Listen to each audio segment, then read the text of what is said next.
आज माइक्रोबायोलॉजी का चैप्टर 1 आज आप सबको मैं आज बताऊंगा। और चैप्टर 1 में कौन सा प्रश्न से हमेशा प्रश्न पूछा जाता है। और उससे भी एक बात मैं आपको इंपॉर्टेंट बता देना चाहता हूं कि चैप्टर 1 माइक्रोबायोलॉजी का एक ऐसा प्रश्न है लगातार 4 वर्षों से पूछा जा रहा है। वो बहुत वीवीआई क्वेश्चन है, उसको आज मैं आपको बताऊंगा। कुछ ऐसे प्रश्न है जो 2-2 वर्ष पे पूछा जाता है, 2-3 वर्षों पे पूछा जाता है, उन प्रश्नों को भी आज मैं आप सबको बताऊंगा। और एक एक टॉपिक को बताऊंगा जो आपको चैप्टर 1 में पढ़ना है। सबसे पहले मैं आपको जो जो टॉपिक पढ़ना है उस टॉपिक को मैं आपको लिख दूंगा।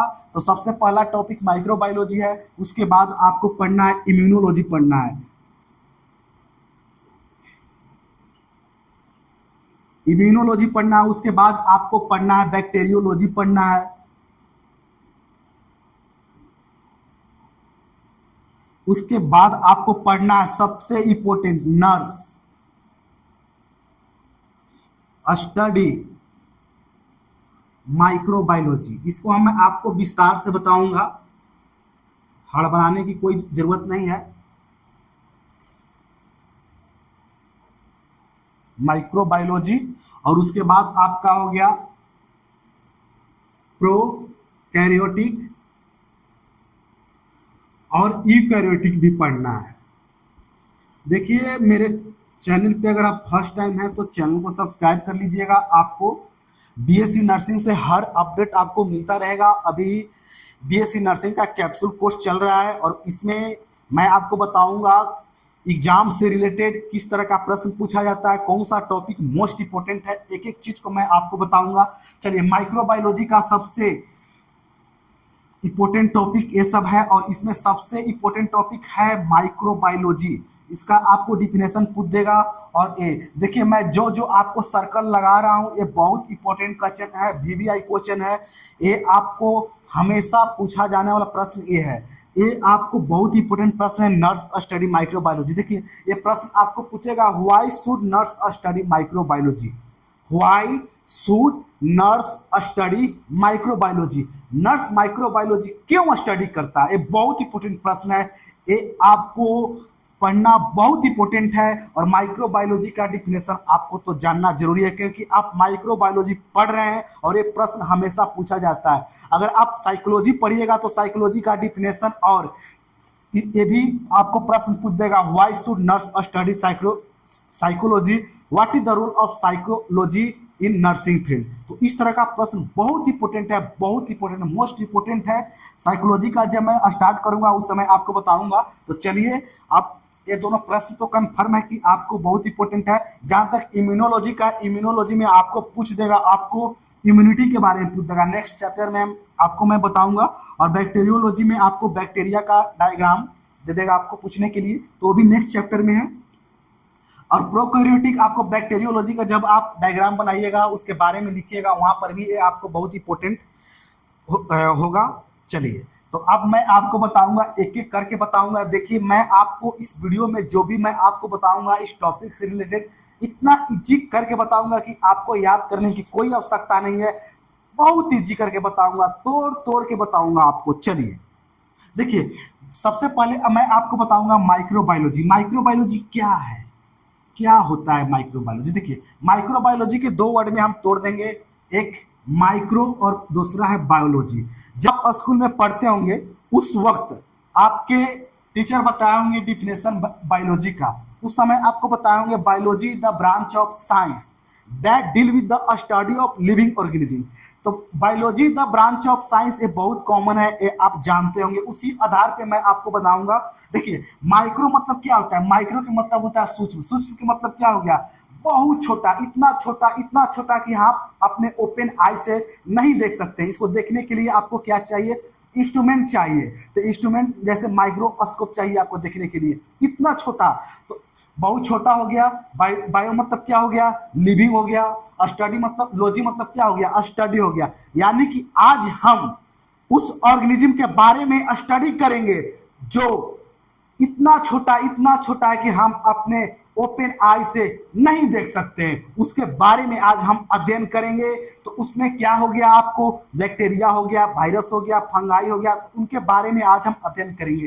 तो इसका डिफिनेशन हम कैसे लिखेंगे, microbiology is the branch of science, ये तो आपको रट्टा मारने की आवश्यकता नहीं है। Microbiology is the branch of science that deal with the study of micro that deal with the study of microbe that deal with the study of microbe which is living organism microbe as microscopic size। कितना easy है। अगर आप दूसरे शब्दों में इसको बोले तो microbiology is the study of micro organism. उसके बाद क्या हम ऑर्गेनिज्म की करते हैं, यूनिसेलुलर और यूनिसेलुलर के बारे में, तो वहाँ पे यूनिसेलुलर लिख दीजिए और उसमें भी क्या यूकैरियोटिक और प्रोकैरियोटिक के बारे में, और वहाँ पे आप ऑर्गेनिज्म के भी नाम लिखिए। इस तरह के आप डिफिनेशन खुद से बना सकते हैं। तो आपको 2 डिफिनेशन बताएं, बहुत इजी है। इस तरह से आपको, और इसमें आपको पूछ देगा ब्रांच, बहुत इंपॉर्टेंट है ब्रांच, माइक्रोबायोलॉजी का ब्रांच पूछ देगा। देखिए बीएससी नर्सिंग का जो फर्स्ट ईयर का आप एग्जाम दीजिएगा उस वक्त जो प्रश्न पूछने का जो एक क्राइटेरिया होता है, आपको पूछ देगा माइक्रोबायोलॉजी, उसी में पूछ देगा आपको right the branch of microbiology, और उसमें थर्ड प्रश्न में और कुछ आपको पूछ सकता है। तो एक प्रश्न से रिलेटेड आपको 2-3 प्रश्न पूछ देगा जो right the answer the flowing होता है, जो आपका उसमें इस तरह का प्रश्न पूछा जाता है। अगर आप प्रीवियस क्वेश्चन उठा के देखिएगा तो इसी बेस पे आपको पूछेगा। तो ब्रांच में आपका क्या हो गया, ब्रांच में आपको हो गया कई, आप देखिए जब ब्रांच आप लिखिएगा तो उसमें there are few branches of microbiology, इस तरह से आप लिखिएगा। उसमें आप लिख दीजिएगा मोलिक्यूलर माइक्रोबायोलॉजी। मोलिक्यूलर माइक्रोबायोलॉजी में क्या हो गया, वहां पे हम सब मोलिक्यूल्स के बारे में पढ़ेंगे। वेटनरी माइक्रोबायोलॉजी, तो उसमें हम जो एनिमल्स में जो डिजीज होता है तो किसके कारण होता है, माइक्रोब के बारे में, और माइक्रोब का क्या रोल है वेटनरी में, उसके बारे में हम 2-3 शब्द लिख देंगे। उसके बाद आपको फार्माक्यूटिकल माइक्रोबायोलॉजी, तो फार्मा में क्या रोल है उसके बारे में हम लिख देंगे। तो इस तरह से आप ब्रांच में लिख दीजिएगा। मेडिकल माइक्रोबायोलॉजी हो गया, इंडस्ट्रियल माइक्रोबायोलॉजी हो गया, इंडस्ट्री में क्या माइक्रोब का रोल होता है उसके बारे में। फूड माइक्रोबायोलॉजी, फूड माइक्रोबायोलॉजी क्या, जब फूड स्पॉइल होता है तो उसमें माइक्रोब का क्या रोल होता है उसके बारे में आप 2-3 शब्द लिख दीजिए। तो इस तरह से आप अपने से लिख सकते हैं। इन्वायरमेंटल माइक्रोबायोलॉजी, तो आप इवोल्यूशनरी माइक्रोबायोलॉजी, तो आप 4-5 माइक्रोबायोलॉजी के ब्रांच आप लिख सकते हैं, बहुत आसान है। चलिए अब देखिए इस वीडियो को आप 2-3 बार देखिएगा तो आपको एक एक चीज आपको समझ में आ जाएगा। देखिए अगर आपको कोई प्रॉब्लम है इस वीडियो से तो आप कमेंट कीजिए, मैं चेंज करने का प्रयास करूंगा। चलिए इम्यूनोलॉजी, देखिए इम्यूनोलॉजी, तो इम्यूनोलॉजी, इम्यूनो मतलब क्या हो गया, और लॉजी, तो हम लोग यहाँ पे क्या स्टडी करेंगे, इम्यूनोलॉजी के बारे में अध्ययन करेंगे। तो इम्यूनोलॉजी में क्या हो गया, इसमें एंटीजन, एंटीबॉडी और इम्यूनिटी इसमें आता है। जिस तरह माइक्रो में बायोलॉजी में क्या आ गया आपका, बैक्टीरिया, वायरस, प्रोटोजिया, इसमें क्या आ जाएगा, एंटीजन, एंटीबॉडी और इम्यूनिटी के बारे में पढ़ेंगे। बहुत सारे बोलते हैं मेरा इम्यून सिस्टम बहुत स्ट्रांग है, कुछ अपने डेली लाइफ में यूज करते हैं। तो देखिए, तो माइक्रो बायोलॉजी के बाद इम्यूनोलॉजी, इम्यूनोलॉजी के आपको इसी तरह से आपको डिफिनेशन लिखना है।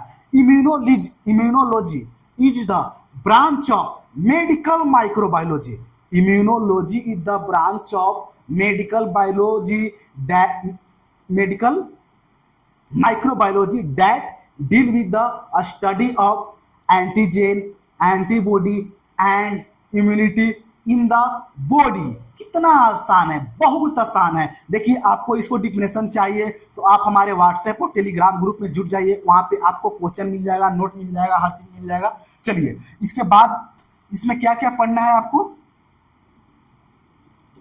एंटीजन, एंटीबॉडी, इम्यूनिटी, इसके बारे में पढ़ना है। बैक्टीरियोलॉजी में क्या पढ़ना है, ये तो भाई बहुत आसान है, आप कमेंट में जरूर इसका डिफिनेशन लिखने का प्रयास कीजिएगा। चलिए मैं भी आपको बता देना चाहता हूं। देखिए बैक्टीरियोलॉजी में हम किसका अध्ययन करेंगे भाई, बैक्टीरिया के बारे में करेंगे। तो ये तो बहुत आसान है, आप लिख सकते हैं bacteriology is the branch of, bacteriology the branch of medical microbiology that deal with the study of microbes. कितना आसान है। देखिए एक चीज तो आपको फिक्स है, आपको याद नहीं करना है, इज द ब्रांच ऑफ, जिसका ब्रांच में है और जिसके बारे में आप कर रहे हैं, ये दोनों आप लिख दीजिए। उसके बाद that deal, that deal with the study of, deal मतलब क्या होता है, उसके बारे में हम डील कर रहे हैं, बोलते ना है कि हम किसी काम में किसी व्यक्ति से डील कर रहे हैं। तो इसी तरह से आप डिफिनेशन लिख दीजिएगा। चलिए अब नेक्स्ट चलते हैं, nurse study microbiology. Nurse study microbiology हम सिंपल शब्दों में लिख दिए हैं, इसका पूरा होगा why should nurse study microbiology, nurse क्यों माइक्रोबायोलॉजी अध्ययन करता है। देखिए इसको सिंपल सी शब्दों में हम आपको बता देना चाहता हूं। देखिए इसमें आपको ज्यादा कुछ करने की आवश्यकता नहीं है, बहुत सारे स्टूडेंट इसको देख के कंफ्यूज हो गए होंगे, कोई बहुत आसान है। देखिए नर्स और माइक्रोबायोलॉजी में क्या रिलेशन है भाई, इस पे हम पहले सोचेंगे। तो देखिए नर्स क्या है, नर्स एक मेडिकल स्टाफ है, और माइक्रोबायोलॉजी, तो नर्स एक मेडिकल स्टाफ है, तो मेडिकल में माइक्रोबायोलॉजी का क्या योगदान है, क्या योगदान है, बहुत योगदान है, बहुत बड़ा। देखिए किसी भी तरह का बीमारी होता है तो किसके कारण होता है, माइक्रोब के कारण होता है। जब एक व्यक्ति से दूसरे व्यक्ति में जब डिजीज स्प्रेड करता है तो किसके कारण होता है, माइक्रो ऑर्गेनिज्म के कारण होता है। जब एक ऑर्गन से दूसरे ऑर्गन में डिजीज फैलता है किसके कारण, माइक्रोब के कारण। तो इसके वजह से मेडिकल स्टाफ को माइक्रोबायोलॉजी के बारे में अध्ययन करना होता है। तो नर्स क्या है, एक मेडिकल स्टाफ है, जिसके कारण इसे माइक्रोबायोलॉजी के बारे में अध्ययन करना पड़ता है। डिजीज कैसे क्रिएट होता है, डिजीज एक ऑर्गन से दूसरे ऑर्गन में कैसे फैलता है, एक व्यक्ति से दूसरे व्यक्ति में कैसे फैलता है। तो इस तरह से आप अपने शब्दों में आप लिख दीजिएगा, बहुत आसान। देखिए आप जो जानते हैं आप वो अपने शब्दों में लिखिए, बहुत बेहतर होगा। आप अपने शब्दों में लिखिएगा, एग्जामिनर अच्छा मार्क आपको देगा। आप अपने शब्दों में लिखने का प्रयास कीजिए। देखिए अब उसके बाद है प्रोकैरियोटिक और यूकैरियोटिक। देखिए ये दोनों माइक्रो ऑर्गेनिज्म को दो भाग में बांटा गया है, प्रोकैरियोटिक और यूकैरियोटिक।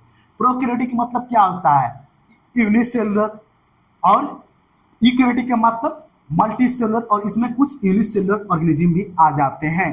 तो इन दोनों के बारे में आपको कभी हो सकता है डिफरेंट पूछ दे कि प्रोकैरियोटिक और यूकैरियोटिक में क्या डिफरेंट है, उसको लेकर मैं आप लोग को आज मैं बताऊंगा।